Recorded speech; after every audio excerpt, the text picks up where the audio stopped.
Hey, I'm Dr. Susanna Bazzoni, and today we're going to talk about mental health in adolescents and high school kids. And it's a really sad state of affairs when we look at the statistics on this. And you can look at a lot of the statistics and also resources for what we as concerned parents and friends and community can do to support our teenagers during this really difficult time.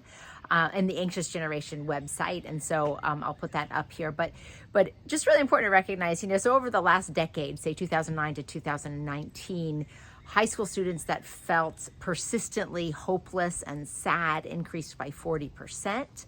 And a lot of the statistics say, it's really around 2012 when most kids had a phone in hand, and then that phone also had a selfie feature, right? And the impact of this is so harmful on our teenagers, and particularly more so for girls than boys, whose brains are developing around the idea that your self-worth is related to how many likes you get and comments on your social media or on your selfie or whatever it might be. So it's a really sad state of affairs, and having a 13-year-old and really embarking on this, what do we do about the phone? And right now we don't have a phone for him, and he's one of the very few kids that does not have a phone, which to him is really difficult.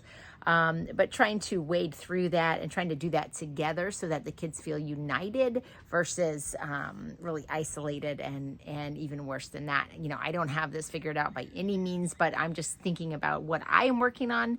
I'm hoping to get better at listening, even when I have no idea what it is he's talking about. These video games and I really have no idea, but trying to be a more active listener is something I'm working on, trying to keep the screens away from him, particularly before bedtime, recognizing that if we don't sleep well, we have significantly higher anxiety the next day. And that's really been shown, 30%, I believe, higher anxiety the following day after insufficient sleep. And we know that screens really do impede our ability to fall asleep. That blue light is the strongest impeder of melatonin in existence. So trying to really prioritize screens around our teenagers is so important for mental health. And then, of course, having some fiber opportunity at every meal and balanced protein. So just to recognize the need for healthy nutrition, which is also really difficult to get in these kids, but trying to at least get it when they're at home and make sure they have some fiber source to stabilize those sugars and a good solid protein, some balanced meals and whole foods. If it's in your house, it's in your mouth. So I try to really limit the processed foods in the house and keep a fruit bowl and make sure that they have access to just, raw nuts, fruit and carrots and cucumbers and just like basic things like that.